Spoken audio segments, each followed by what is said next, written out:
You're listening to Amazing Spider-Man Chronicles, episode 76, featuring Amazing Spider-Man number 220 and Uncanny X-Men 149 from June of 1981.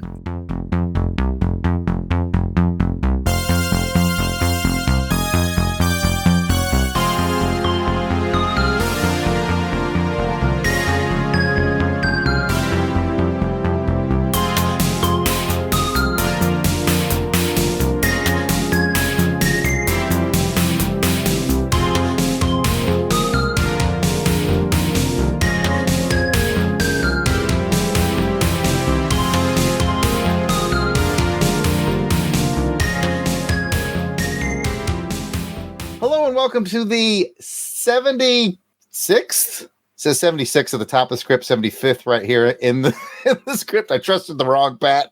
Welcome to the 76th. Let's go with 76. 76th episode of Amazing Spider-Man Chronicles podcast. I am your host, Pat, aka DJ Christados. I will read what you put in front of me. All right, I am sitting in for Pat. I'm Jared Albrecht, the yard sale artist.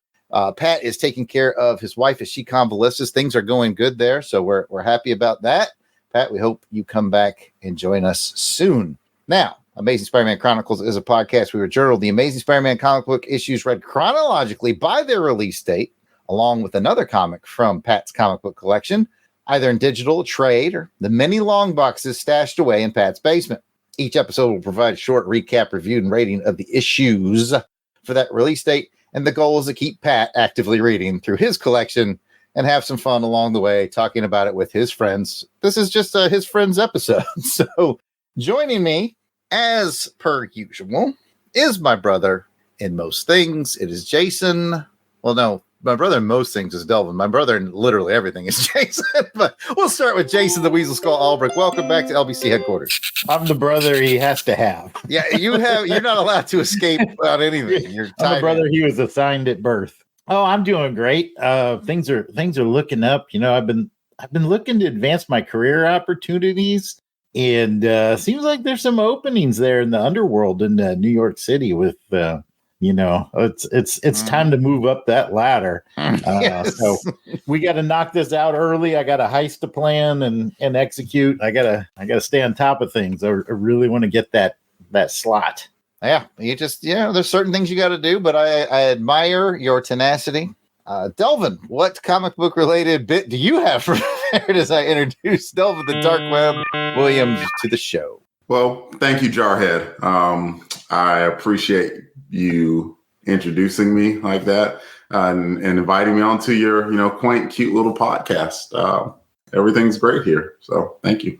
I'm sure there's a bit in there somewhere that I'm not getting. What? It was subtle, but I thought you might get it. Like, I let you down. Your name is Jared, right? But I called you Jarhead. It's mispronounced, right? I mispronounced it, which is what Aunt May did. Oh, and the backup story. I got it now. Yes, it's all. Oh, the backup story. I can't wait to talk about that. That was great. And also, I need to leave 5 minutes before Jason, but I can't tell you why. Right. Got it. There's a lot of things going on this episode. And you know what? We're always here to listen to what you guys have to say for the episode. We're doing this live recording with an audience. So I'm sure my good friend Delvin will pick up any interesting chats that come along the way. But for those of you who are listening to the recording, you can always leave us a voicemail that we'd be happy to play on the show. You can leave us a message at 707-532-5269. That's 707-532-LBOX. Pick up the phone. Yeah, I like that.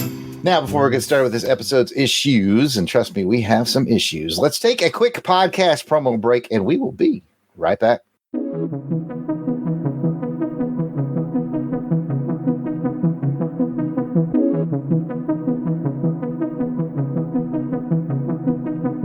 New Warriors, come out to play.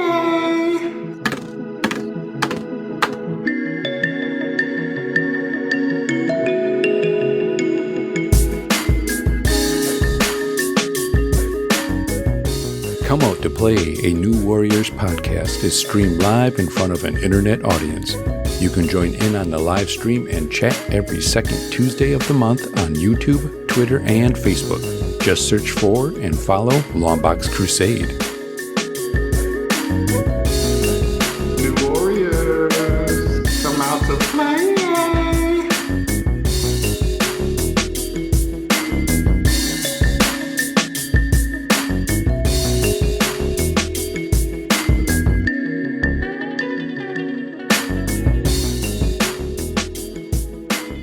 Welcome back from the break. Now let's get to the first featured comic for this episode. It is Amazing Spider-Man 220. The credits for this issue are provided by Mike's Amazing World of Comics website, and I will do these as best I can to make Pat proud. We have Amazing Spider-Man 220, published by Marvel. Its cover date is September of 1981. Its on sale date was June 2nd, 1981. Cover price 50 cents. Editor is Denny O'Neil. The title is A Coffin for Spider-Man. It's written by Michael L. Fleischer. The artist and letterer is Bob McLeod. Colorist is Bob Sharon. The title of the backup story is The Nursing Home Caper. It's written by Mike W. Barr. Artist is J. Winslow Mortimer. Letterer is Jack Morelli. And the colorist is Don Warfield. It's been reprinted in Essential Spider-Man Volume 10 trade paperback, Marvel Masterworks Volume 283, which was Spider-Man's 21st. Yep, volume 21, hardcover in 2020. Cover credits go to Bob Layton. I hope Pat wasn't too disappointed. I think I had all those names pronounced properly. No, you did great. I was, which means it wasn't like Pat. I don't know what to do at this point in the show either, but we'll just keep going. We love you, Pat. We love you, Pat. I guess I will pass it to myself for the cover description. Jared, will you do the cover? Of course, Jared, I will. The Marvel Comics Group banner is red with yellow letters, kind of reminiscent of candy corn. Spider-Man swings in his pumpkin orange corner box. The Amazing Spider-Man logo is ghostly white with blue highlights with the webs that almost make you miss that blurb that says A Coffin for right before the Amazing Spider-Man. The main action features the issue's guest star Moon Knight as he throws open the lid of a coffin to reveal a seemingly deceased Spider-Man inside, and a cover blurb states, guest starring the macabre Moon Knight. It was a Halloween theme, in case I missed it. Okay. Got it. Okay. Well, I thought it was appropriate because we are recording this on October 8th. It is the Halloween month. And this book had a very Halloween flavor to it, I thought, too. So that's why I picked that. And even though I know recording this October 8th, it probably won't come out until like January or February. So trust us, it's October when we record it. We record these things well in advance. We've told you guys this many, many times. All right, let's get to our cover thoughts. We will start with Delvin. I put a comment up. We're doing this live, y'all. I know we've mentioned this, but it's always great to say it again. From Billy Dunleavy, who said he loves this cover. Hashtag swoon. Now, I know Bob Layton is a legend. I wouldn't say I'm the craziest about this cover, but, you know, then looking at it, I don't know, looking at it at live cover, that's good. I have the issue here, that's, my small bit of fanciness. And I do like Moon Knight. I mean, just in general, but like he makes for a striking image and he looks really cool. Like that's just a cool looking costume. And there's not much to do for Spidey. And it seems like it was introducing, like it was going to be kind of like the spooky sort of story that was going to be told. And it's definitely setting the mood for that. It almost feels like one of those Golden Key covers, you like. Mm-hmm. That's right. That's right. Mm-hmm. I could imagine like, oh, that would be great. Like, I think this cover is good. It would be great. Could you imagine if this were like painted? Yeah, like that very spooky, dark shadows feel cover. Yeah, that would be awesome. Like, I mean, as is, good cover. Moon Knight's good. Spider-Man didn't have much to do with it, but it is his book, so it's good that they included him. Let's give it to Jason, see what he thinks. I want to focus on that coffin for a moment, gentlemen. If I go before the rest of you, that's what I want my coffin to look like. I want that purple, that sweet purple with the bright yellow interior. I mean, when I think coffins, I want to go out loud and in style like Spider-Man right there. In all seriousness, though, I think this cover really captured my attention, and like Jared said, we're recording well in the Halloween season, so it's poignant, but it certainly is something that would have me pick it up off the rack. And it's almost like the edge of that coffin really bisects the cover down the middle. And kind of on our left, as we're looking at it, you have that bright, vibrant Spidey look that we're used to. And then on the right, you have the guest star that's the literally black and white of Moon Knight. And that's about all the covers that you get. And it's really interesting the way that that's laid out. This is a really good one. Interesting, different than a lot of the ones that we've looked at before. A little tongue in cheek with a coffin for Amazing Spider-Man, ghost storing Moon Knight, it's a little pun heavy, but definitely kind of a unique flavor than what we're used to. So I like it. Kathy chimes in from the chat, says, I like the cover a lot. Definitely makes me want to read it. It does say ghost starring. I didn't even realize in my review of it, I said guest starring, and it literally does say ghost starring. Me neither. Nice. What do you think about it, Jared? I think I also like Prince's coffin. It's very, very I was going to make the Prince joke, but I was like, is it too soon for Jared? Nah, either that or Spidey is like a big LSU fan, Go Tigers. One of the two. But yeah, it's very different. For a long time, this was the oldest, one of the oldest Spider-Man comics in my collection. And I took it to a con, a long time ago. Might have been the Heroes Con that you and I went to, Delvin. Ook, say it with me back in the day. As I had Bob Layton sign the cover. That is my bit of fanciness. I have the Bob, because I was like, I knew he was going to be there. And I was like, what's the oldest book I've got that has Bob Layton on it? And that was the one I found.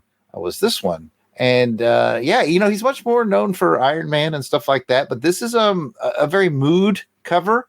I really like the black behind the coffin, like the background. The whole background is like this black. It gives it that macabre feel. It makes everything pop even more, especially that white costume of Moon Knight. Good job to the colorist on this, by the way, too. The only problem with it is it feels a little static. Moon Knight has a little bit of emotion with the striking lines, like he's Spider-Man. The Spider-Man looks a little stiff. Very funny. Yeah, I got a Bob McLeod printing, the interior. Yes. Artist. Yeah. He did my orgasmic cannonball. That's true. I remember that. That was an ordeal. It was. Yeah. Speaking of Bob McLeod, I'm sure we'll talk about him in a minute, but man, didn't he do everything? He did like pencils, inks, letters. Yeah, Bob McLeod working on it. But you know what? We will get to that after we rate them. Let's rate this cover.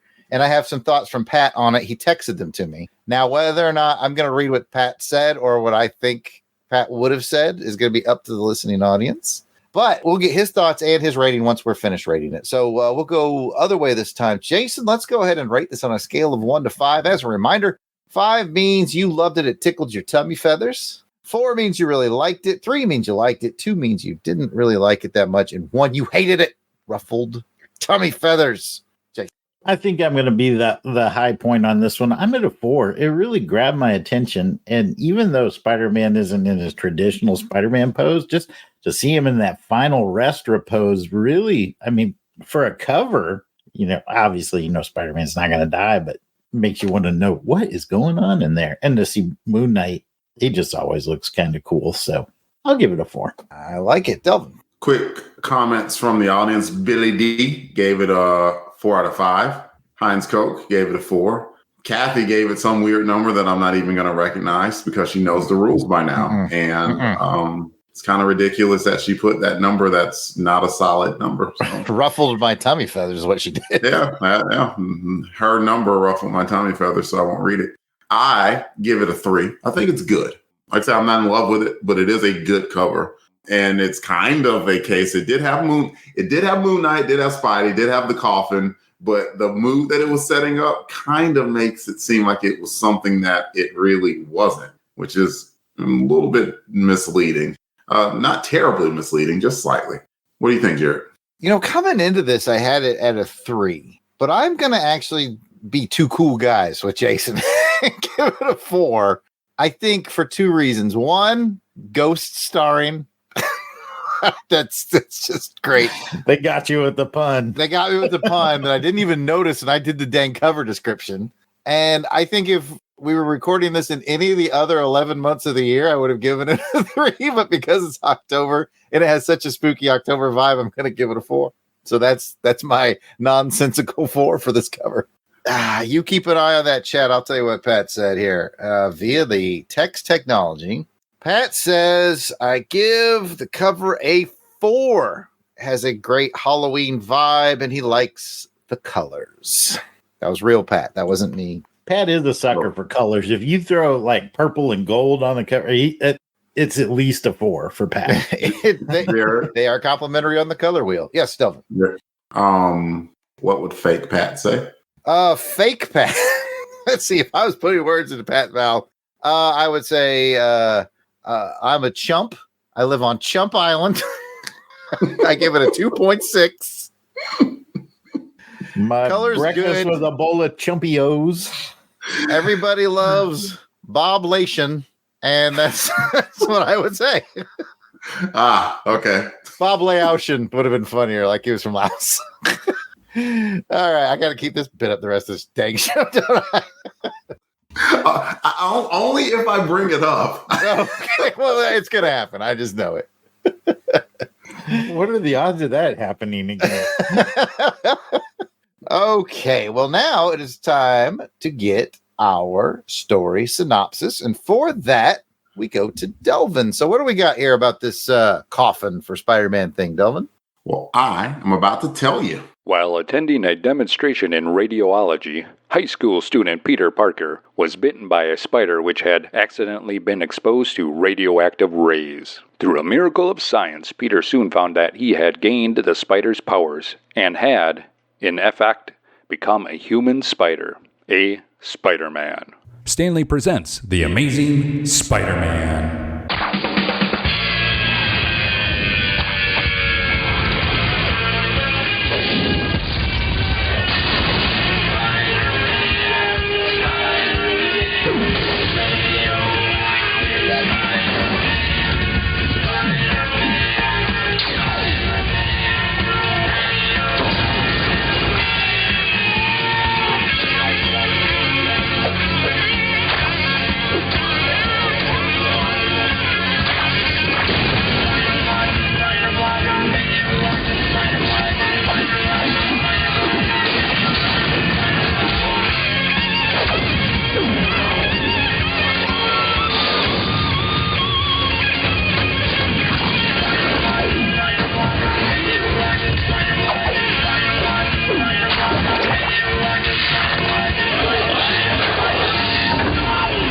The title of this issue is A Coffin for Spider-Man. The action does not open up with Spidey doing anything. Instead, it's Moon Knight thwarting a caper of gold bullion theft. But wait, he's stealing it? Yeah, it's true, but he's doing it for good reason, see? There's a vacancy in the secretary position for the National Syndicate Directorate, think mob, and Moon Knight, a hero, wants that position. And even though he's tied for first in the amount of money stolen, not all of the mobsters are buying Moon Knight's heel turn.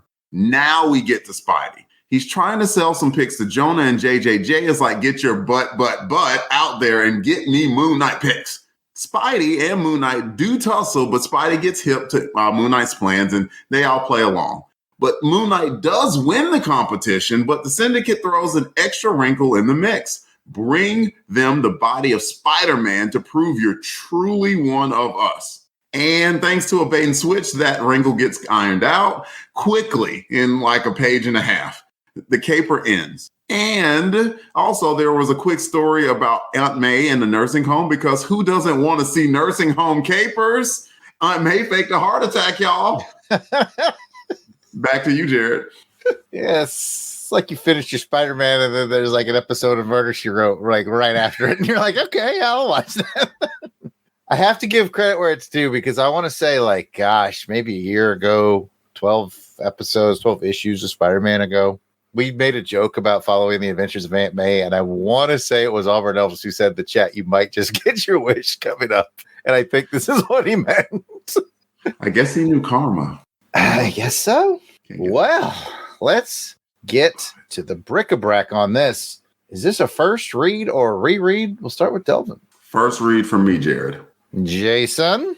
First read for me as well. Well, as I mentioned earlier, yeah, it's a reread. I ruined it. You son of a... I ruined it.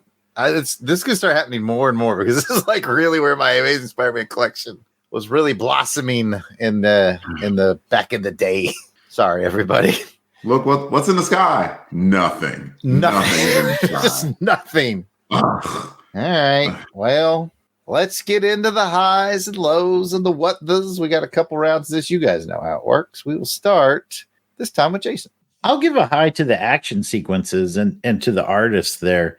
One of the things that I really like about the Amazing Spider-Man book when it comes to actions and the fighting, particularly when Spider-Man fights a lot of opponents, is when they really showcase how he relies on his instincts and his agility to mix in with his fighting style. And a lot of artists can't quite capture it quite right, in my opinion. And I think Mr. McCloud did a great job in here of doing that. And there's one panel in there that I really enjoyed where it shows Spider-Man kind of fighting with his style and Moon Knight with his style.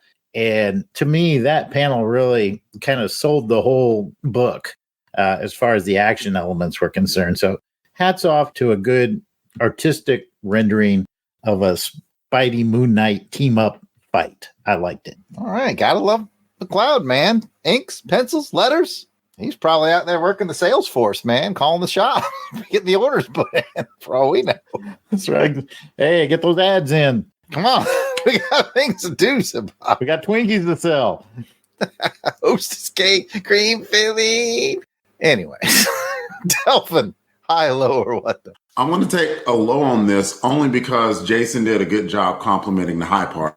And that low part is we are on Amazing Spider-Man Filler Island. And I would love to know what the story is behind that, because it seemed like they were building something. We had a consistent team. We did the Frightful Four with Lolira in it. And, there's the storylines, with the country singer singing, the Bad Country and Pete's apartment and all sorts of stuff. And it was building up, he was curbing Debbie Whitman. Debbie Whitman curbed him. These are things that I like because it's Spider stuff. But I will say this much. I did not mind the original story. The original story was good.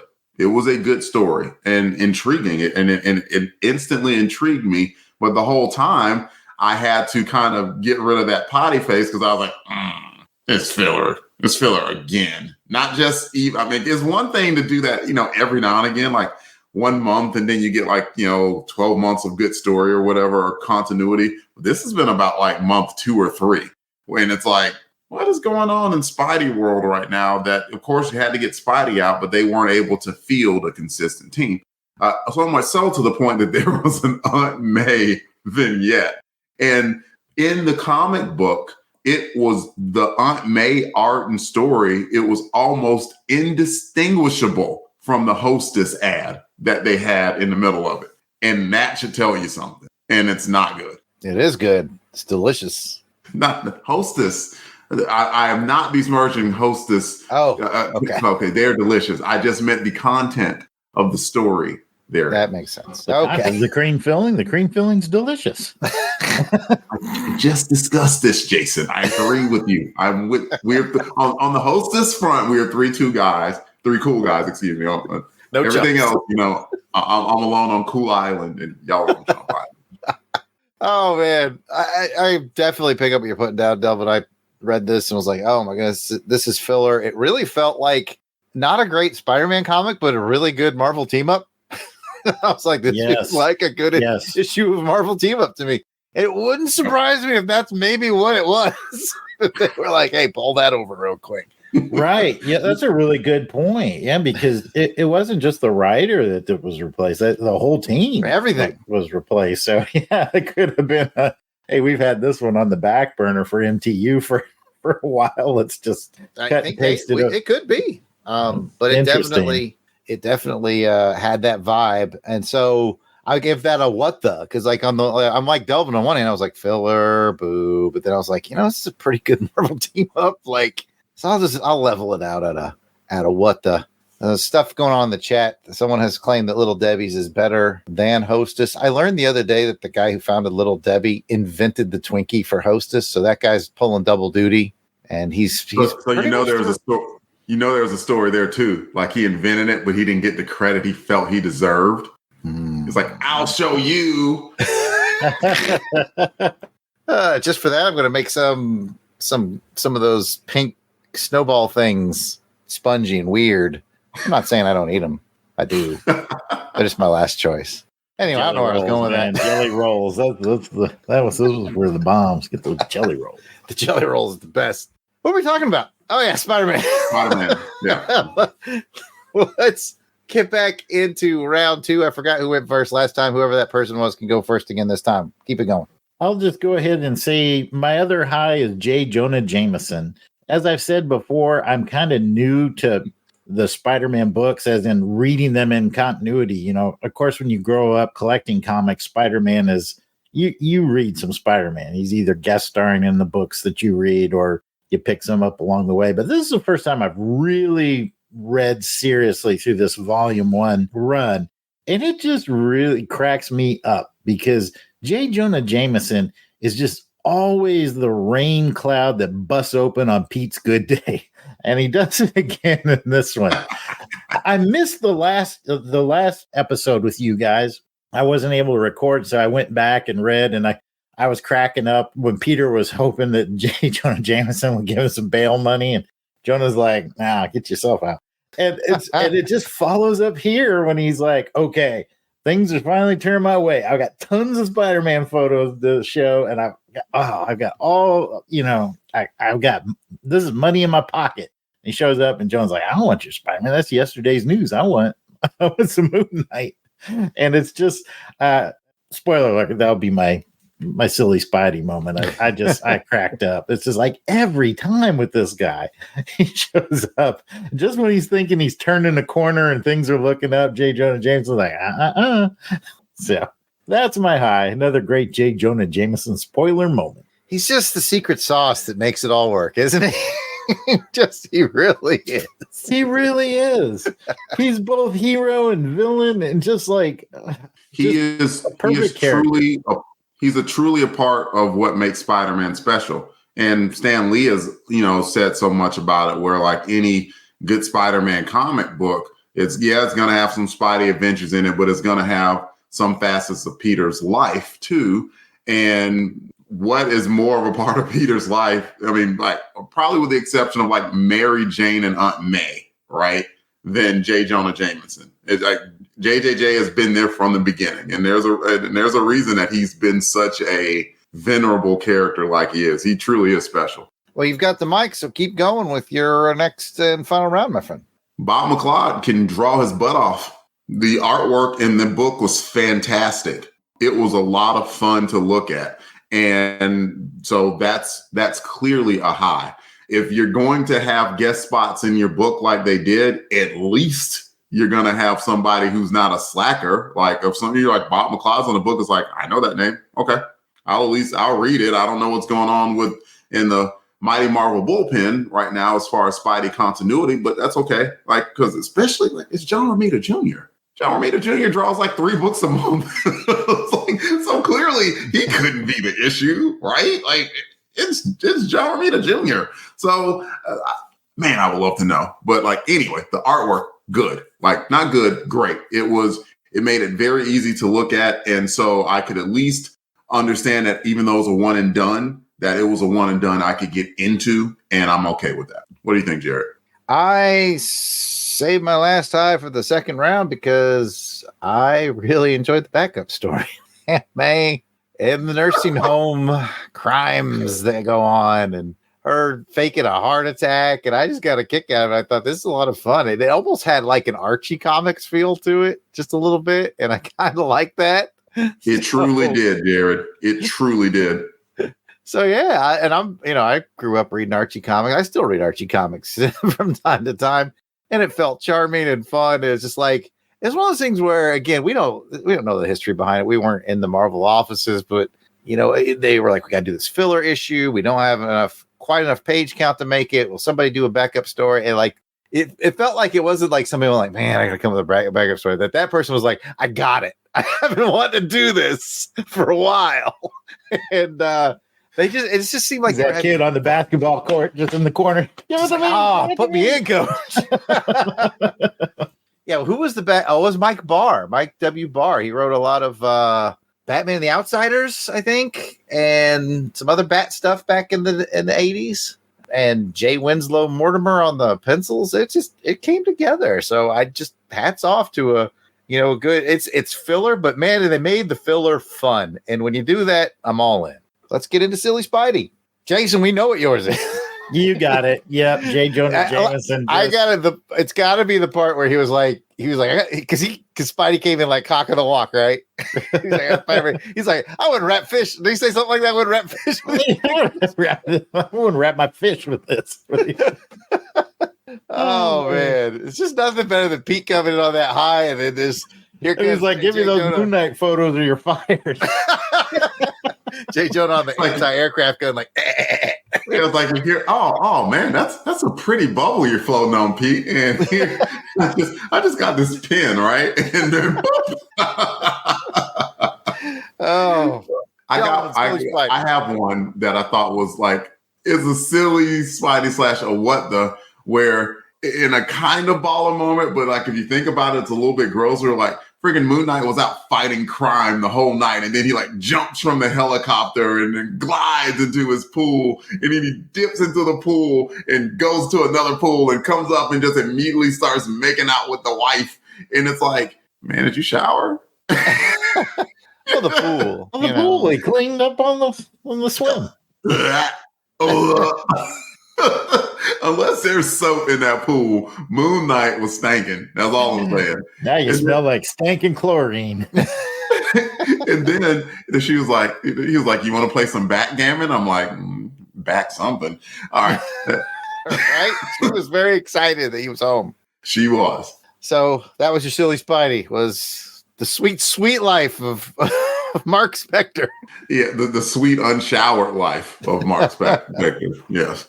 Oh, I mean, you also have, he runs around with this dude who speaks with a very thick French accent, and he's got a paper thin French mustache, and his name is Frenchie. Frenchie. A lot of thought went into that one. I mean, they didn't even go with stereotype, Delvin. It's stereotype. They didn't even go with Pierre or Jean-Luc. They went with French. But that's not even my Silly Spidey. I'm going to go to the backup story. I just love Aunt May calling that dude Raisin. He's like, it's Razor. And she kept calling him Raisin. And I just love that, the little punk rock guy. It was who ended up being quite that, lovable. It was funny also. She was like, oh yeah, I've had enough experience with heart attacks. I know how to fake one. That's one every 4 issues. Good. It's like, that's true. It's been 220 issues of Amazing Spider-Man. She has had 418 heart attacks. She knows what she's doing, man. All right, guys, let's get into the ratings. Just a quick reminder. It's a 5 means you loved it. Tickled them. The tummy feathers, that is. 4 means you really liked it. 3 means you liked it. 2 means you didn't like it. And 1, you hated it. Them tummy feathers been ruffled, and I don't like it. Delvin. Right down the middle at a 3. Even though it's leaning towards that higher 3. It's not going to get over 4. You know, like sometimes we've had that filler episode or episode/issue where like it kind of gets high marks. Artwork was good here. The initial story was pretty good too, even though it was way too short and it concluded way too quickly.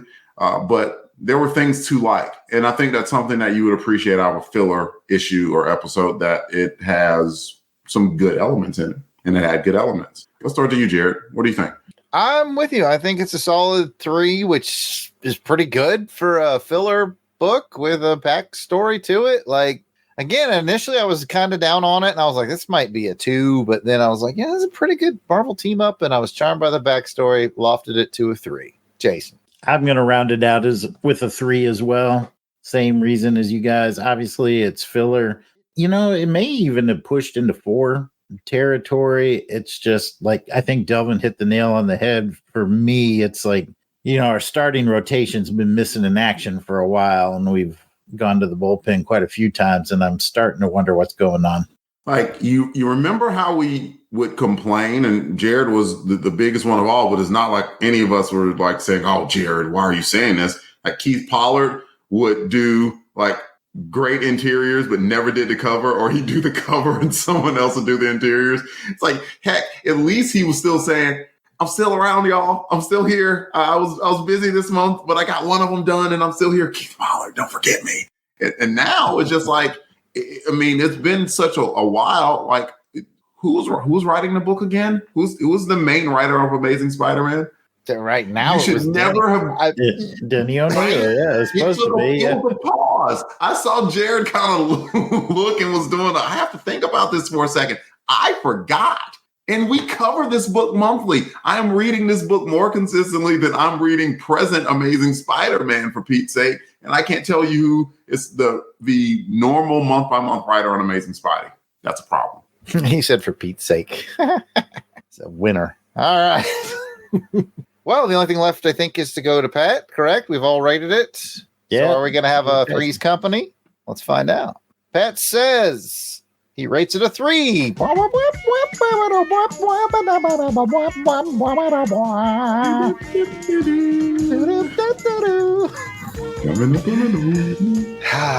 anyway, as Pat rates it a 3, he said, not much. I'm going to read it. This is what he wrote. Not much, just Spidey teammates my up with another hero. That's what he texted. I'm not making that up. Makes I think about as much Pat would sense say that too. as much sense as usual. All right, let me decode that. I said 3. I think he's saying there's not much except Spidey teaming up with another hero. I think that's what he's got going on. Like I said, it's Marvel team up. He said, I enjoyed the Aunt May mystery backup story. So there you have it. Pat's thoughts. Well, he has been sharing with us. He's been watching Murder, She Wrote, Yeah. We have that in common. He and I have both been watching a lot of Murder, She Wrote. Well, usually that's the end, but, we've added the old Karma count recently. So I wonder what our friend Auburn Elvis has queued up for us in this issue's Karma count. Should we guess and see who gets closest again? Oh, yeah, like Price is Right this thing? Yeah, let's Price is Right this thing. Let's think here. Thinking. I think it's going to be a lot of karma because it ended up like doing a really, really big thing as far as taking down that, getting that book that helped take down a lot of national crime. So he didn't really fumble a whole lot.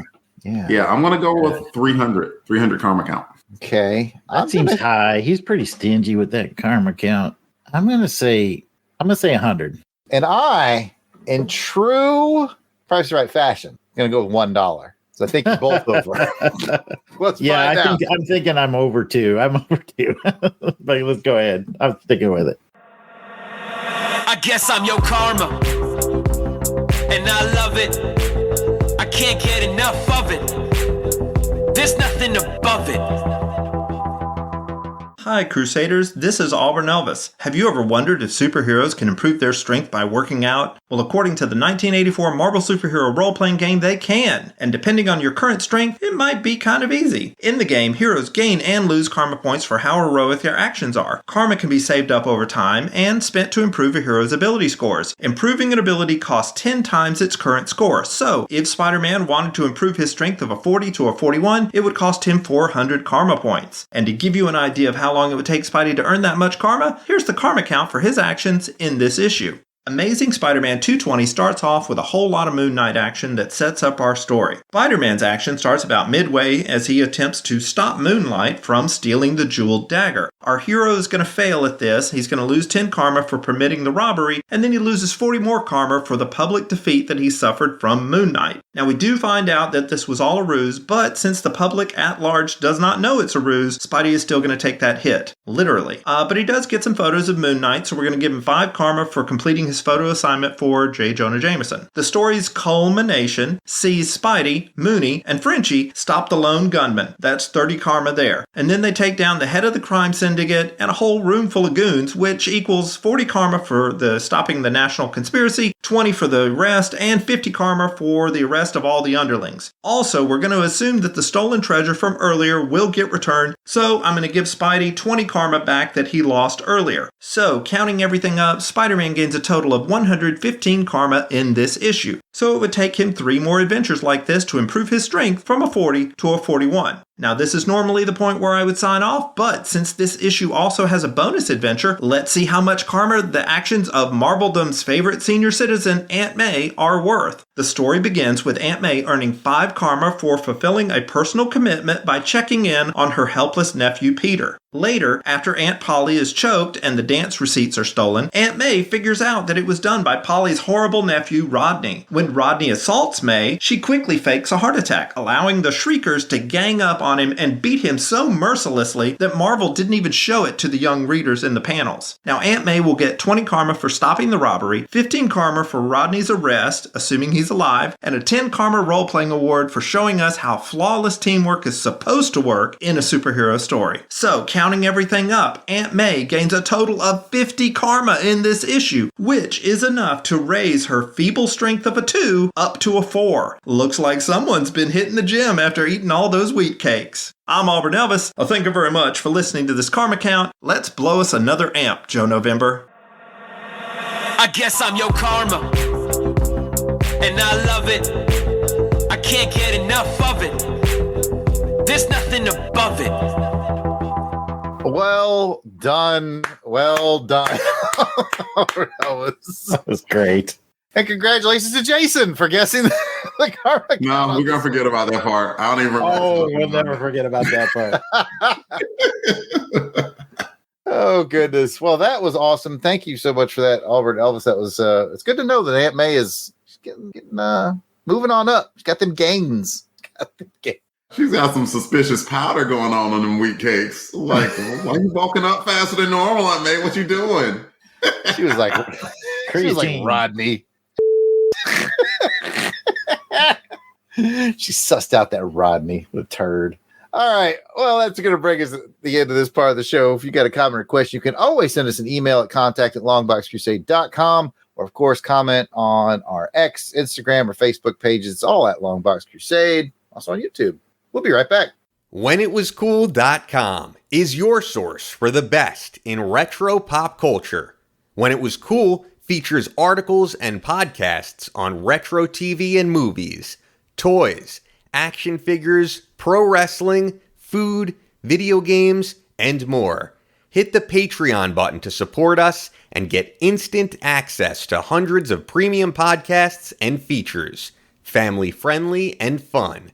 WhenItWasCool.com. Welcome back from the break, folks. Now let's get to the second featured comic for this episode, which is determined by our Crusaders Club members. Crusaders Club members get to vote on the segment using the online poll that's only available at Longbox Crusade's Patreon.com page.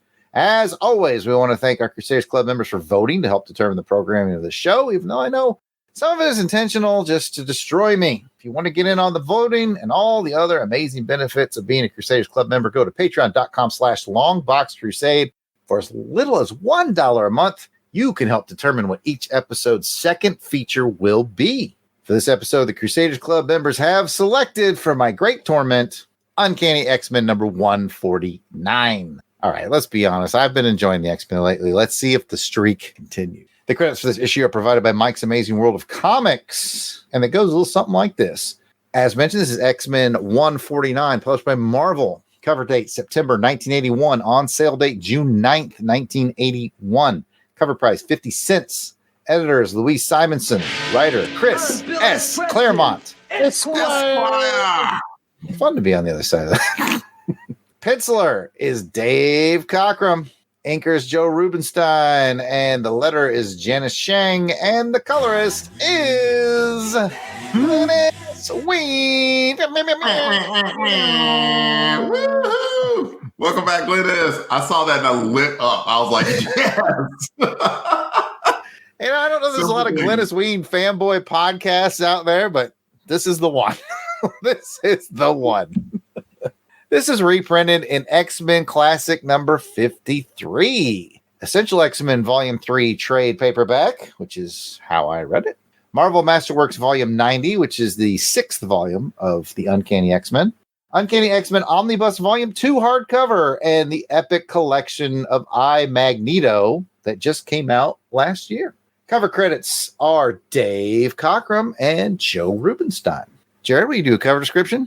Certainly, Jared. I'd be happy to. The Marvel Comics group banner is looking very Coolsville with its purple and white letters. The corner box is shaggy shirt green, and it contains the heads of Wolverine, Colossus, Fred, Storm, Kitty, Daphne, Nightcrawler, and Angel. The Uncanny X-Men logo is yellow with red highlights. The main action features Wolverine, Kitty, Colossus, Storm, and Nightcrawler searching like Scooby and the gang through a dilapidated tech facility that's full of mystery machinery. Looming large in the background is the mysterious living dead creature, Mr. Garrock. He probably would have got away with it too if it hadn't been for those meddling mutants. Zoinks, Just yo. Garrock, Your Honor. Zoinks, jinkies, and indeed it is just Garrock. It's not Mr. Garrock. Oh, I had a lot of fun writing that one. And Pat loves Scooby-Doo, so I'm sad he wasn't here for it, but he'll get it in the editing booth. Okay, let's do cover thoughts. We'll start with Jason. This is another good Cockrum X-Men cover. Probably not one of his best. I think the thing that really highlighted it for me this time when I picked it up to read it in preparation for this was the flashlights. The flashlights really kind of sell it. It shows that they're kind of in this creepy environment, and I think, that's probably a lot of the motivation for your cover description. Yeah, I think just from a creepy, cool vibe sense from the cover, I thought it worked really well. I agree. Like, you're absolutely right. When I started looking around with flashlights, I immediately thought Scooby and the gang. Delvin. How often do you think on any cover do you see Wolverine with a flashlight? You can hear it dun dun dun dun dun dun dun dun. Yeah. So yeah, that was even seeing that was like at first it kind of was like, oh, this isn't a very good post, but the cover worked exactly as intended because I pulled it out, I looked, I saw all the X-Men, kind of looking, benign, not action poses and flashlight, and then I looked up and saw that half shadow. So it worked. It did. Because that image of Garrock was creepy as all heck. So I'm like, okay, that it was an effective cover, and that it did what it was supposed to do, that it set out to do. And just as a quick aside, I kind of like the old school Marvel comic group banner that goes across the cover. I don't know. Absolutely. Yeah, just adds a little to the covers. These are Marvel comics. I like that even better than the logo. I don't know. Just wanted to point that out. I'm with you. When I'm flipping through a dollar bin and I see that banner, I don't even really care. I'm just I'm getting it. I don't care what book it is. It just tells me it's of that era. That's fair. Yeah, I do the same. Yeah. Just a cool look. So yeah, that's all I got on the cover. What do you think, Jared? It's a mixed emotions cover again, much like you. At first it's a little bit goofy with the flashlight thing, and then you're but it does set a tone, and then you see the face. The one that I have up, if you're watching the live stream version, I think this is from Marvel's digital library, and it's a little bit recolored. And I believe you guys have the originals there, but I feel like Garrock's face is even darker on the real cover as opposed to this digital version. Like it's bright blue machinery, like a darker purple Garrock face in the back. Yep, it's more purple on the cover. This one looks more blue. Yeah, this one's a little more evened out. And I honestly don't know which one I like better, but I will give them credit for their cool looking dilapidated machinery and once again setting tone. I can't help but think that even though these were on the stands at the beginning of September, both this and the Spidey one, I feel like they miscalculated or something. These were supposed to be the October ones because this has a Halloween feel again to it, with the creepy eye and the flashlights and the dilapidated machinery, and it has a creepy vibe. And so as far as big action X-Men set piece goes, is it that? No, it's not that, but as a tone setter, it's pretty good. That's where I'm at. Good choice, by the way, of putting the X-Men logo in yellow. So really, because color wheel and all that mess, yellow and blue do like to pop off each other. So I think it really works. Not sure about the green corner box, though. I don't know how I feel about that. I was just noticing that there was a lot of blues and purples and blacks in the middle of the cover. You've got the really colorful pop-out pieces at the bottom with the characters and the top with the logo. That's an interesting point. And it does allow it for that one single eye of Garrock there to pop in the middle. So, I did forget to mention that it had a cover blurb in my write-up, and it says, "And the dead shall bury the living," which gives it an even more creepy factor. So there you have it. With that, let's go ahead and start scoring these. And we scored on a 1 to 5, as you probably remember. A 5 means you loved it. It gave you a ring to swing from. 4 means you really liked it. 3 means you liked it. 2 means you didn't like it. And 1, you hated it. It turned you into a baby, which I believe got brought up in this issue, if I'm not mistaken. It did. I was like, oh, it's the baby thing. So, Jason, where are you going to go with this? This is a sneaky 4 for me. When I go and I look through my X-Men collection, there are comics that really jump out to me when you look at those covers. Most of them have Wolverine on them. There are some that just jump to my mind. This one, I didn't really think about. And when I pulled it out, I was like, 3. That was like my first thought when I pulled it out. But then when I looked at it, I was like, I don't know if I remember what happened in this issue. Did I read this issue? What is going on here? And it pulled me in. It made me look at it. And again, it was the flashlights. Like, why are they holding flashlights? Where are they? What is that creature in the back? When I first looked at it, my first thought was Sentinel, like, oh, there's a Sentinel back there. And then I was, that's not a Sentinel. So it's one of those that pulls you in and makes you look at it more. So, yeah, sneaky 4 for me. I like that. All right, Delvin? It's not even sneaky for me. It's just a 4 because, like I mentioned from the start, it did to me what I think the cover was intending to do. I first immediately panned to the X-Men. And sure enough, hiding in the shadows, very much like what happened in the book, was Garrock, who was undetectable and was up to nefariousness the entire time. And so it's like, ooh, and it gave me kind of a little chill, like, oh my goodness, it thing looks creepy as heck. So it did exactly what it was supposed to do. Like, am I going to put it on the wall? Probably not. But like between the Marvel comic books nostalgia hitting me in the feels today and the impressiveness of the cover and it did what it conveyed, easy 4 for me. What about you, Jerry? Well, as I mentioned, I read mine in the black and white reprint, so I get a real appreciation for the ink work. And I don't have the UPC label to cover that bottom left corner of it either. So I get a really full effect, and I like it a lot. And I was kind of like, I think Jason mentioned when I first glanced at it, I was like, it's a 3.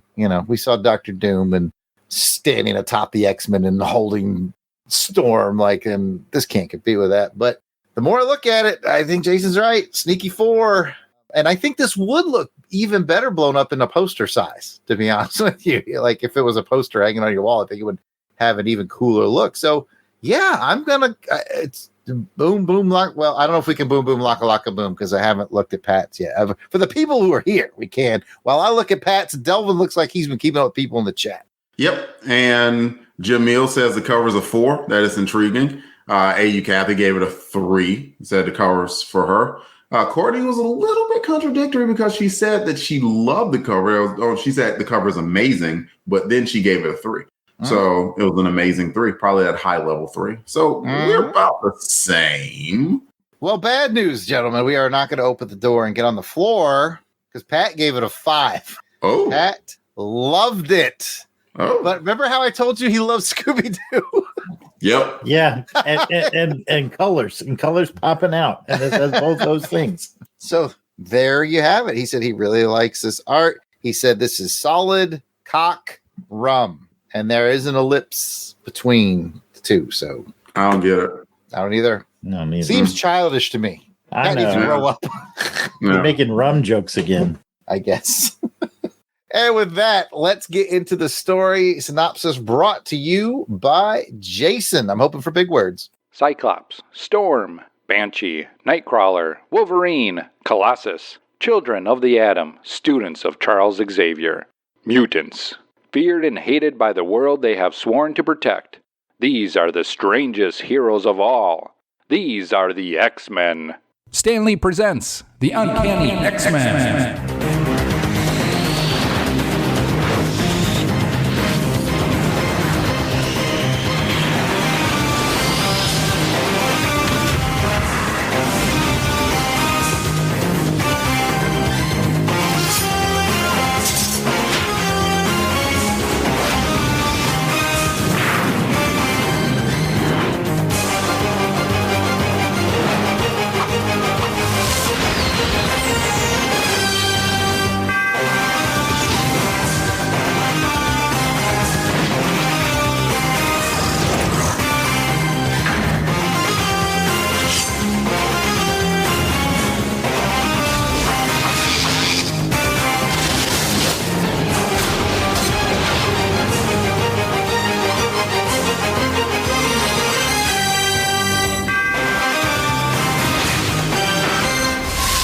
The title is And the Dead Shall Bury the Living. Professor Xavier is certain that Magneto is alive and preparing something nefarious. There's your first word.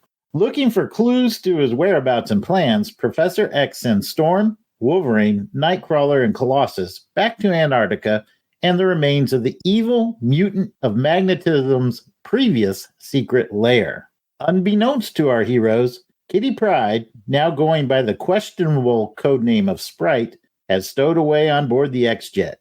Her teammates discover her near their destination, and a reluctant Storm decides to bring the trainee along instead of abandoning the mission. Storm and her crew return to a creepy, hollowed-out volcano lair that appears empty, save for the nightmarish memories of the veteran mutants who barely survived the deadly battle with the hidden base's former occupant. All is not as still as it seems, however, as our team is stalked and viciously attacked by a terrifying foe, and one they thought long deceased, Garrock, the Petrified Man. In a desperate battle with the formidable foe, who is hell-bent on getting his revenge upon Storm from their last encounter, the X-Men use all of their teamwork and with the aid of Kitty, are barely able to survive and vanquish their enemy. Our heroes return home more certain than ever that Magneto is alive and going to strike at any moment. Back to you, Jared. Okay, let's do the bric-a-brac. Is this a first read or reread? We'll go with Delvin. First read for me, my friend. Jason. It's a first read for me as well. I've had it in my collection, but if I'd read it before, I certainly don't remember it. Well, then, it is a first read for me. It's a bleeding rainbow. What? I wasn't prepared. I wasn't prepared. I'm sorry. I was reading rainbow. There we go. So with that, we will get into our highs and our lows and our what-thes. And I suppose we'll start with Delvin, round one. What do you think, man? It's just Garrock, Your Honor. Just Garrock, Your Honor. What? Absolutely creepy villain. Useless, but creepy. He had some good things. And this, every writer has a feel, right? And the whole story felt Claremontian. And I'm not even talking about word count or anything like that. I'm talking about where you had Kitty and she was kind of feeling neglected. And then she stowed away on this mission that she shouldn't have been a part of, which means, of course, if you read any Claremont, that character is going to be the cog that's going to be the one that actually breaks open the whole caper. Speaking in Scooby language still, I guess. So it felt very Claremontian, like the entire story. And I'm fortunate that I generally like how Chris Claremont sets up and structures stories. But you could kind of see it coming a mile away about how it was going to be presented. Not how it was going to end necessarily, but just how it was going to be presented. Yes, I agree wholeheartedly, my friend. I saw that coming, I don't know, 1,000 miles, however long they traveled. I was like, oh, here we go. She's going to stow away. She's going to be the key to victory. Anyway, it's not my turn to go. Just a little comment on yours. I'll reveal more when it's my turn to talk. It's Jason's go. Yeah, I agree that this was definitely a continuation of Claremont trying to sell us Kitty Pryde. You know, she's still new to this team, new to the comic book universe. Obviously, as we're recording this today, she's a storied member of the X-Men, a leader now. But this was her in the early days, which is fun for me to read. But my high is really going to go to Storm on this one. I think as I was reading this, something popped into me, and I've been reading X-Men for years, and you essentially had Cyclops leading the team earlier when we started reading, and now you're seeing Storm step into that leadership role. And Cyclops was the leader that Professor Xavier assigned to the role. Storm is the leader the X-Men chose to follow and choose to follow. And you see that in this book. I see in the way that Wolverine responds to her, defers to her, and doesn't question her authority in the field. And it's a natural ability. And even the empathetic way she treats Kitty Pryde, when Kitty Pryde's like, what do you think of my new costume? It looks like somebody threw up a bunch of Starburst all over. And And Nightcrawler's about to say what he really thinks, and she gives him that little shock with the bolt of electricity, and she says, "You can't say anything nice. Don't say anything all." And then she says, "Verstehen," like in his language. Do you understand? And he's like, "Yes, ma'am." She shows how she cares about Kitty. She shows how she takes her job very seriously. But most important is how the team reacts to her when she's in the field. I still love Cyclops. I still think he's a great tactical leader and everything. But Storm is very much an empathetic leader who understands her team better, I think, than Cyclops maybe did. And that really came out in the book for me. So in a way, first I want to say, I love what you just said. It was great. And to add to that, it definitely shows you the different types of leadership, because you could never imagine if Cyclops would have seen Kitty being down in the dumps or whatever, he would have been like, maybe I can get Jean to talk to her or something. We got a mission. But instead, Storm was like, nope, let me find something way to get her in the fray and let her know that she's still loved and valued and still a part of the team. And by the way, depending on the situation, neither of those leadership styles are bad. It's exactly who Cyclops is, and that's exactly who Storm is. But it's so, to credit Claremont, he has been developing Storm for years to be this person. She's always been kind of empathetic, but you can kind of be empathetic, and this is not a slight on anyone by saying this term. But it could be like Flower Child empathetic. Okay, I'm just generally empathetic towards all souls. And she kind of is, but she's also very personally empathetic too, towards each individual person. It's not I love everyone. It's no, I love you. And this is how I love you. And I'm going to show you that I think you're a very special person by loving you in this certain way. So that just shows how awesome Storm is. Yep, 100%. I prefer Cyclops. Anyways, he would have said, "Get that crap off and get your assigned uniform back on, young lady." No, in all honesty, I thought about it. I was like, what would Cyclops have done? And I think it would have a much different outcome, because I feel like he would have said, "You're not supposed to be here. Stay on the plane. Do not get off the plane. We will be back. We will tell you when we're going to leave. Do not get off the plane. We're going to go take care of this." I think his need to protect her would have overridden everything else, plus the annoyance of her. That's just my guess. Just in the Cyclops headspace, I think she would have never gotten off the plane and been told to wait there until they left. I agree with that. And maybe that's not the right call now that we see how it played out. Yep. For safety reasons, he would have said stay on the plane. And if, let's just say that Cyclops never left the team and he was here on this mission, so how Claremont would have introduced her into it, she already snuck aboard, and she would have gotten mad and it's well, I'm a valuable member of this team, and she would have snuck out anyway and done it. Yep. Probably so. No, I think as much grief as I give Claremont, in all seriousness, I think he does leadership writing really well with different styles and whatever. And I do. I've mentioned on this program many times, I really do like the Storm era, especially when she gets even more, I don't know what's the word, when she gets the mohawk. Jaded is too strong a word, but she gets a little hardened, a little battle hardened into the 80s. And that's my favorite version of Storm and her leadership. Because like you were saying, Dalton, she kind of has a Flower Child vibe about her. She will lose a little bit of that as time goes on, because leadership will do that. It'll harden you. And yeah, it's good. He just writes a really good journey of leadership, I think. So yeah, full props there. My high, I got a high for you guys this round, is I was annoyed at the beginning because I saw the whole Kitty Pryde thing coming a mile away, and I thought she was just kind of being annoying in general, rocking them roller skates. She was not giving those roller skates up, though, was she? No. But my high is I was like, oh, okay, well, Claremont's doing a very cool thing and reconnecting with something that we read, a year ago, maybe, the whole Garrock thing. And and it was neat to revisit that, because I remembered all that. I remembered the volcanic explosion, and Magneto has apparently had a hand in all that. And I was like, this is okay. Yeah, this he's tied it back in such a way that it made it easy for me to remember it. And I thought, that's pretty cool. So that will be my high. Will be his long-term continuity. That's one of the benefits you get out of a deep storyteller like Claremont. He tracks his pens pretty well, I think. So I was impressed. And to continue the theme that we were mentioning with Amazing Spider-Man, there's no drop off, right? And that's refreshing.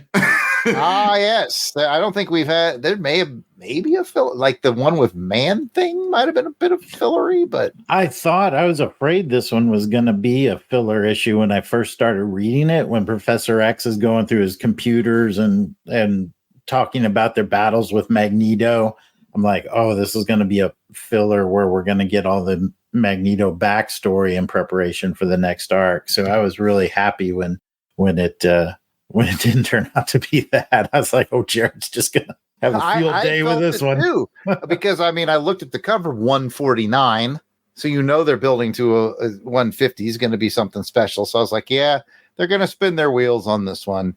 And to Claremont's credit, it's a little bit of a wheel spin to get us to 150, but it's like, hey, you know what? Let's revisit the whole Garrock thing that I kind of left that one dangling, almost pun intended there. So yeah. He very clever. I think it is filler, but I think it's really cleverly disguised. Get a little mileage out of the filler. It tied into the overarching, and they've been doing this for months now. And it's like, okay, and so like it was starting with the advancement of that storyline was okay. I'm going to send y'all back to his old HQ. I want to check that out. And who knows why? Maybe Professor X had a specific reason why he wanted the team to do that, and that's yet to be revealed. Because I don't believe I've read 150 before, so it's completely up to the Crusaders Club to let us know what we're covering next month. But if we do read 150 next month, I can't wait to find out why and Professor X did that. It'll be interesting. Yeah, it's double size, so I'm sure they're gonna stick me with that one. But anyway, and it's X-Men, double size X-Men next month, baby. We'll see. Oh my goodness. Whose turn is it? Who starts? I think it was me. You. I started. Go ahead, Delvin. I started.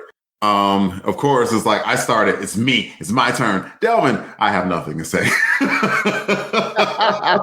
There's not a lot left in this. No, there's not. I'll just give a quick high to the action. The action of the book was also very good. They did a great job of keeping Garrock in the shadows, but it was very fun seeing how delicate the action was. It was a good showcasing of Kitty's powers. I hate the name Sprite, so I'll probably never call her that. I just don't. I get it. I know what a Sprite is. I don't like the name. Like, so whoever made the decision, you make me laugh. All crazy things you do. So when they went ahead with Shadowcat, I like the name Shadowcat. Shadowcat's a cool name. Yeah, the action overall was good. It was cool how some of the X-Men got knocked out of action, and so the other ones had to cover down on them and make up for those shortfalls. So it was a great team effort overall in order to defeat a very powerful foe. That was cool. Agreed and well said. Jason. We touched on it, but I really like how this issue shows the continuity of the storyline. We kind of open up with the X-Men still trying to repair the damage from the alien attack that Kitty had to fend off, but destroyed the entire danger room in the process. And so they're coming together as a team to do that. Kitty's still trying to find herself. And I think that's an interesting aspect of it. Like a lot of teenagers in general, be teenage boys or teenage girls, trying to find their own unique identity and really overdoing it with the costume and kind of the family dynamic. And you kind of see them all continuing to bond together as a team. I thought it was interesting that Angel was not in this book. He really kind of feels like the odd person out now, which is ironic because he was one of the founding members, but in my opinion, hasn't quite found his footing with this new team. And we talked about how we see Storm continue to grow as a leader, and then that action piece of it, it took the 5 of them working together as a team to defeat Garrock, who's a very powerful villain. I don't know Magneto, but not too much of a step down from Magneto. So all in all, I really appreciate the continuity, how they're continuing to develop characters. And it's something you don't even really see that much these days, where you'll have teams come on to a hero's book or a team book and they'll stay for a while, and then another creative team will come aboard and just kind of discard everything and start again. That seems to be the new way things are done, and I appreciate this old, this older Claremontian style, if you will. Yeah, it's all right. So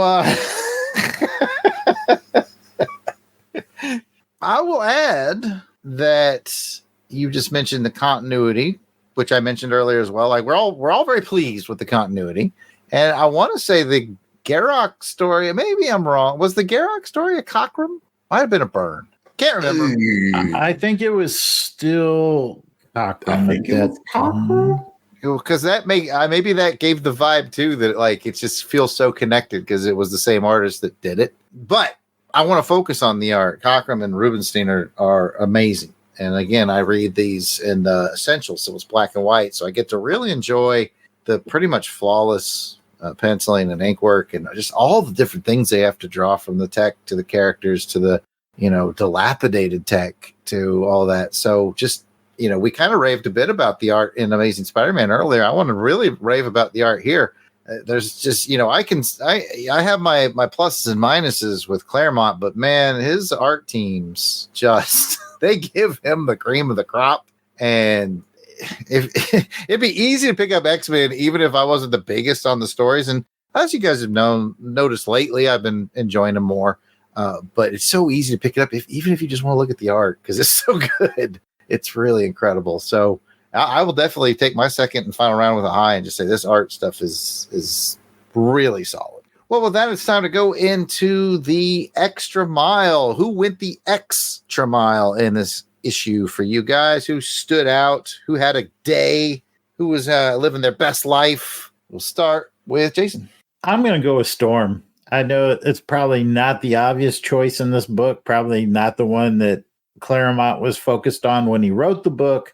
But for me, I'm just enjoying watching her grow as the leader of the team and seeing the team continue to gel around her. She accomplished her mission. She got her team out alive, defeated a tough villain, and lived to fight another day. So good job for Storm. Considered Storm as well, but she told a bold-faced lie in this issue. I don't know if you caught it. She didn't say it out loud. It was a thought bubble, but she said, I wish Warren was here. Nobody's ever thought that. Delvin. Yeah, she's an empathetic leader. He's just pathetic. The angel hate continues on the LONGBOX CRUSADE. Yeah, there's empathy, and then there's just like, no, like don't be bleeding heart about it. Really? Nobody needs to say. When I am certain that Robin of Batman and Robin fame can take you down. Come on, man. Like, hey, I need a giant fan real quick. Look, I got wings, I can fly. And then Robin just hits him in the face with the bow staff. Game over, Warren. Ow, my nose. Even that trap that we saw him in, when we saw him in that trap that the Doom set for him, it's just like, oh, all I have to do is fly better. Man, oh man. Yes, the angel hate continues. Let it flow. One more real quick. And then it's like, okay, here's your exercise. All right, you have to escape this room. Oh, cool. There's no traps in here. Without your credit card. No. What would have been better is if Doom had like just panes of glass and like a bird, he just bonk right into him. Anyway, Delvin, you got to pick an extra mile. Since Storm was taken, I'll go with Kitty, in that she has, in Claremont's own inimitable style, he still has her as that gangly, clunky, awkward teenager, but she's starting to prove her worth out in the battlefield. And I appreciate it on any number of things. I mean, she already did it when she took out I'm going to forget the nightmarish alien-like creature, whatever that thing's name was. She already proved her resourcefulness and intelligence and worth in the battlefield, which is definitely different from just just run-of-the-mill intelligence, but she continued to prove that here against a more powerful foe where she was outmatched. She didn't panic. She went ahead and did what she needed to do to save the day, and she understood her strengths and limitations. So all those lessons that Professor X and company are teaching her seem to be paying off. What do you think, Jared? I gotta agree with you too on that, because I was just thinking about how she had, you said, strengths and limitations, and she pushed herself beyond what she thought she could do at one point. Basically held her breath, I guess, as she moved through a solid object for quite a long time. Lava. Yes. So that was cool. But at the end of the day, when I just think back on it and who had the big play, I'd say Storm. I'd say it's kind of Storm's issue to be the leader again. So I'll be unoriginal. Just Jason and I'll be two cool guys, and Delvin can just be a chump, I suppose. Kitty chump. I want to add. I do want to add one thing just about the Storm thing. We're about to come up on 150. We discussed that, but so the cool dynamic of it though will be however they face Magneto under whatever circumstances. It's going to be with Storm leading the team, and it's going to be with Storm leading the team with Cyclops having to possibly take orders from her. So that's going to be interesting. Yeah, the two paths look like they are about to merge once again, which makes me happy. I like to see Cyclops be part of this whole mix 'em ups again. I did like that though, where he's like, well, I've had this blindfold on, so Magneto probably doesn't know it's me. And Magneto's like, Scott, hey, Scott. Scott, wear a visor. That's how I normally see you. We have fought like 8 years at this point. I know who you are, dude. Like, come on, man. I ain't stupid. It's good times. And then Cyclops was like, Angel, help me. And then Magneto's like, really? And then Cyclops was like, no, not really. No. And then No, for both of our benefits. And they just laugh together. Oh, man. Oh, Scott. Oh, Magnus. Oh, that was a good one, buddy. All right. Let's go ahead and rate this issue, and then we'll get Pat's thoughts on it, and then we'll be winding this sucker down. You know how the rating system works. 1 to 5. 5 means you loved it, gave you a ring to swing from. A ring to swing from. I can say it. 5 means you loved it, and it gave you a ring to swing from. I gotta give Pat credit for reading that over and over again. That's not easy. 4 means you really liked it. 3 means you liked it. 2 means you did not like it. And 1, you hated it. Turned you into a baby. Scale of 1 to 5. This Garrock dead shall bury the living. Jason. 4. I really liked it. It's a bit of a filler issue, a teaser before the big battle, but it was really good. The environment was super creepy and cool, and it tied together the story really well. So 4. All right, Delvin. I'm with Jason. I give it a 4. It was a good story. I would think that in modern day comic books that they would have found some way to have a splash page of Magneto on that last page, as opposed to just Magneto kind of showing up like, yes, Scott, I know what you do. What? But I had on a blindfold, bro. How did you know? But good story, really good story. I am intrigued about what's coming up in 150. Should we read it? I don't know if that's the case. Jared. Well, I started at a 3. Word count was getting ridiculous. Kitty was annoying, but the tying it back and the really solid art and just overall, it read faster than a lot of Claremont's read for me, and I did enjoy it. So yeah, I think I'm going to join you guys on a 4, and we will see if Pat is going to have us open the door this time. All right, Pat says, open the door, get on the floor, boom, boom, lock, boom. He rated it a 4. He said, this is a fun adventure, great leadership by Storm, and by the way, it's just Garrock, Your Honor. So I think we covered all his points. I think we did a good job. I think we are squared away. I love it. So solid 4s. And again, I think another thing that bumped my 3 to a 4 is kind of like the Spidey one. And I mentioned this earlier in our chat. I think this was a filler to get us to 150, but clever filler, like clever tie back, fun filler. And I will reward that. We are able to see the difference between this is a storyline that you could argue has been building since the new X-Men hit the scene, like for 4 years ago. You could argue that. It's just, but because they fought Magneto, it was a high-pitched battle that the part of the X-Men team thought the other part of it was the X-Men team were dead, and they thought Magneto had died. And this is a continuation of that story to where it's like, okay, we're about to fight each other again, and we barely beat this dude last time. We don't know. And also, they even remembered like the whole nanny who was doing the feeding thing. Right. So tightly wound story. Tight. The storyline's tight. Yeah. So Man tracks his pins really well. I'll add this last point of this. I can understand why now that X-Men, as we start moving further along into the 80s, became the it book at Marvel. And Spidey kind of retreated into the background a little bit because that continuity plus that spectacular artwork that continued allowed for it to develop into what it became. Oh, yeah. It dominated the sales charts from about, mid 80s into all the way to like mid 90s, maybe even to 2000. This is Marvel's best-selling book for like a decade and a half. And a lot of it has to do with I got to give it to Claremont. Still doing it Claremont, as he's known in some circles.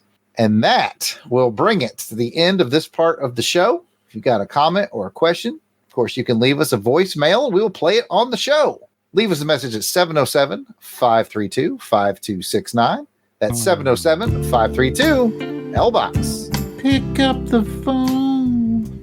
Pick up the phone. This is Angel. I'm saying it from far away. Picking up them phones.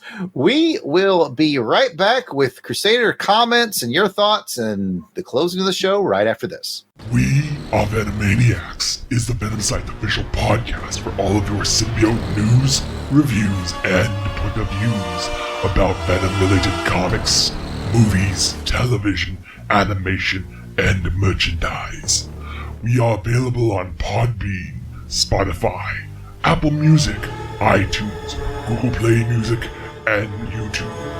Join us, won't you? Welcome back from the break. Now let's get to the feedback part of the show where we share your comments, emails, questions, and shares in a segment called Crusader Comments. We are thrilled to kick off these comments with special shout-outs to our Crusaders Club members. These are the fine folks that have joined our crusade. They enjoy early access to special Longbox episodes, voting to help determine show content, and so much more. So these are the folks reaping the benefits and giving some much appreciated support to the show. And Helica Wolf. Auburn Elvis, who's joined us here in the chat. Bill Beer. Blast it or stash it. Braxton or Underwood. Captain Entropy. Clark Westfield. Clinton Robeson. Dave the Battle Wagon Collins. Ezra Gallo. Gary Viola. Gene Hendricks. Gerald Green. Jason King. Jason Lady. Jeremy L. Jim Jarman. I hope you like Jim Jarman too. Jim Meal. Joe Thomas. John Watson. Josh Strickland. Candace Ward. Kathy Bright, the MVP. Mark Ross, a.k.a. Cluck Trent. Matt and Lizzie Passo. Maxwell Traver. Miranda W. P.D. Devons. Paul Hicks. Rick from Jeff and Rick Present. Rob Morgan. Samantha Maney. Sean Urbanski. Spidey 67. Spreadsheet. Steve Cronin. Tim Price. Tony Pennington. And Toronto Cop. If we missed anyone in our list, we apologize. Keep in mind that we record these episodes well in advance of release. So if you're a recent addition, we should be adding you soon. Still, no worries. Just let us know that we missed you by sending an email to contact@longboxcrusade.com and we will get it all straightened out. As a reminder, you can become a Crusaders Club member by heading over to patreon.com/longboxcrusade. For as little as $1 a month, you'll get a little bit of access to the amazing world of the Crusaders Club. Hold on. Wait. What? What's wrong?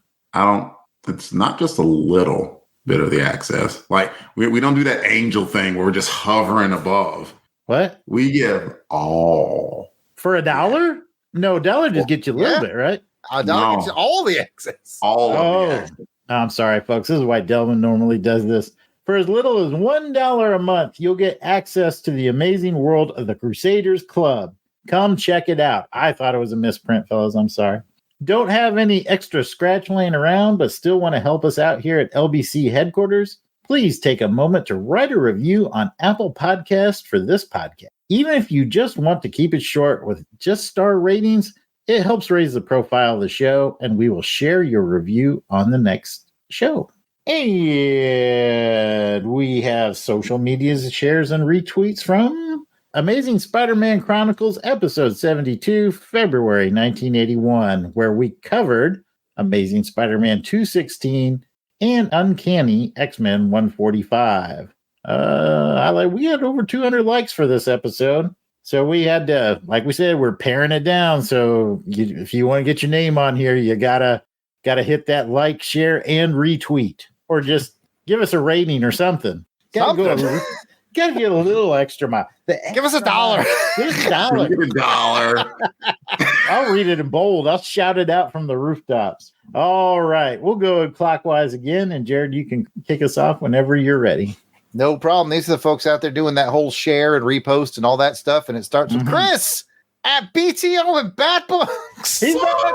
He's back. Down the highway. I gotta wipe it. Oh man, that felt good. Oh man, It's been a minute. Thanks for coming back, Chris. Oh, I'm next. You're Sorry, up next. I got so excited.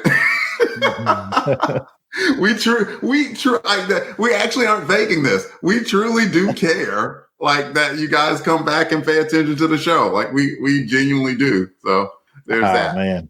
And we just got a comment, by the way. Got to add this. It's from Johanna Alberick, who says that Jay is Jared's biggest fan. Jay is Jared's number 2 boy. So Jared's got some pride. I was Jay's favorite. But you told me I was his favorite.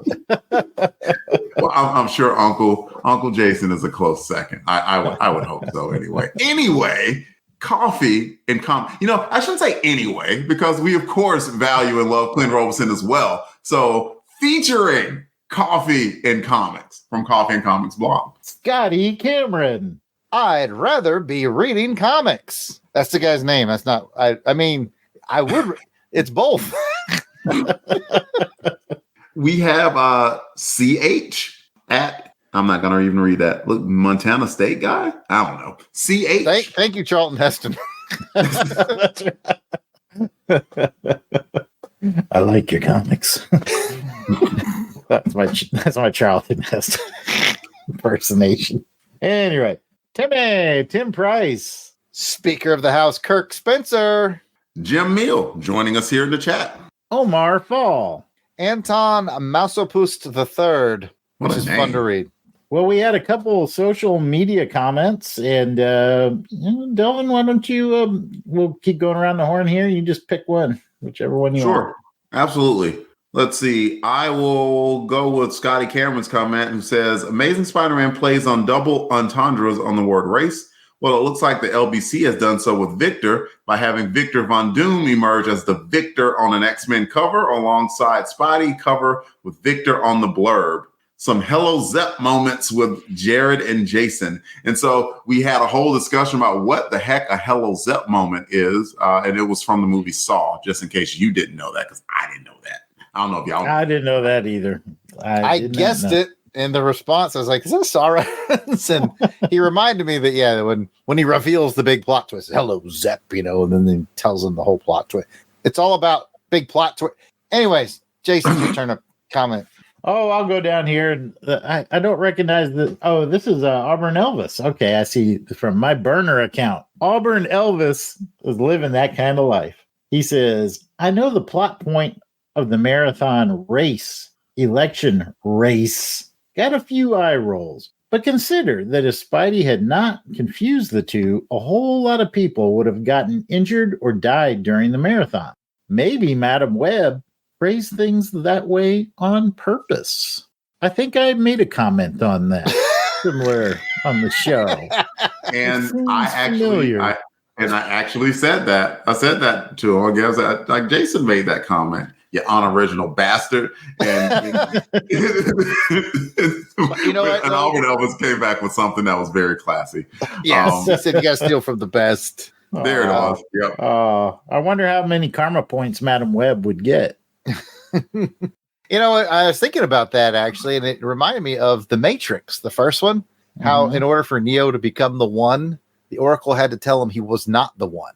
Right. So he wouldn't care anymore. He'd be willing to sacrifice himself because he's like, I'm not the one, so I can just whatever. And by being whatever, he became the one. Became the one. I thought that was fascinating. That's interesting. Yep.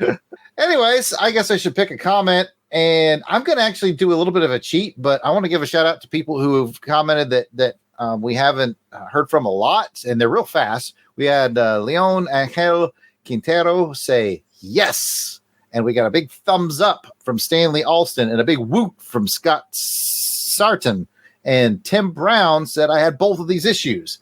So those are some first timers. I just wanted to wrap in there real quick, just people who are excited to see this. Like I said, it's got over 200 likes. It got shared a lot more than some of our others, and it was neat to see new names being excited about the comics in the chat. Heck yeah. Welcome everybody who took time to do some shares and retweets. We really do appreciate that. Hope you stick around. Yeah. And you can call us and leave a voicemail that will play on the show. You can leave us a message at 707-532-5269. That's 707-532-LBOX. I was on mute. Pick up the phone. I was kidding. I phased through the mic. Sorry. It's got bits and bits tonight. Hey, LONGBOX CRUSADE. You know, about Spider-Man Chronicles featuring Amazing Spider-Man 217 and 218, I know that Hollywood has taught us that the women in feedy bars are supermodels in belly shirts and cut-off shorts. But Sadie is much more realistic. She's a normal-looking woman with some meat on her bones. And that's appealing to big guys like Sandman and Hyperman. They don't want a stick to be hanging out with. And she was so sweet to them. So I got to give big kudos to Denny O'Neil and John Romita Jr. for presenting Sadie like this and making her the star of these issues. Thank you so much, Crusaders. Check you soon. Tim Price, out. Hey, Crusaders. Captain Entropy here. This is about the Spider-Man Crusade show. I wanted to let y'all know I've really enjoyed your coverage of Amazing Spider-Man and Uncanny X-Men, really this whole year.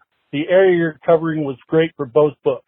I loved those books when I read them as a kid, and I get a kick out of listening to you enjoy them now. 2 points on the current X-Men arc. First, I was unsurprised to hear that Jason really liked Banshee's work in this story, since it was someone from the British Isles playing secret agent. Second, you all questioned whether Doom would really take all this guff from Arcade. Well, you're an elite company. John Byrne questioned it too.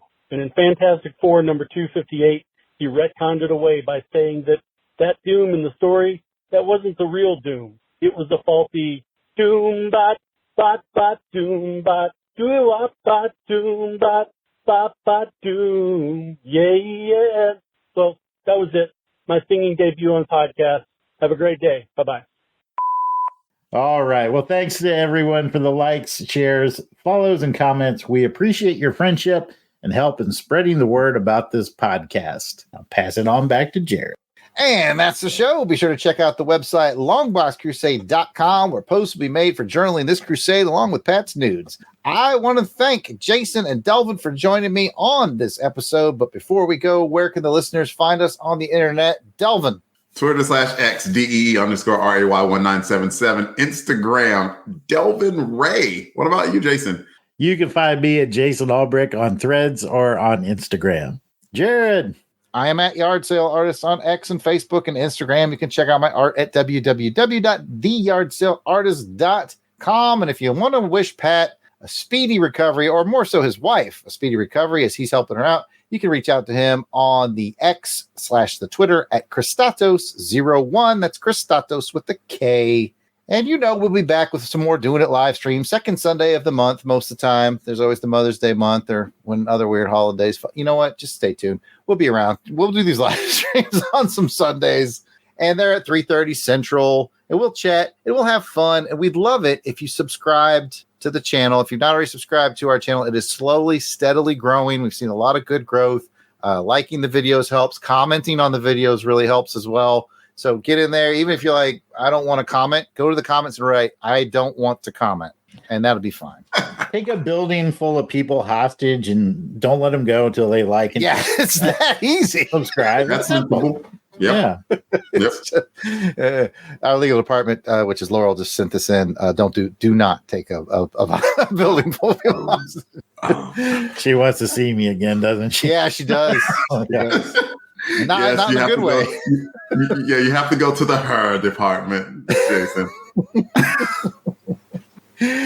Thank you all for listening. We hope you enjoyed this episode of Amazing Spider-Man Chronicles. We miss you, Pat. And as always, you can email us, contact@longboxcrusade.com. And you can hit us on the X and the Instagram and the Facebook and the YouTube. It's all Longbox Crusade. We'd love to hear from you. Until next time, take care. And please join us on the next episode as we continue on the Crusade to read them all. Miss you, Pat. Feel better soon, Melinda. Right.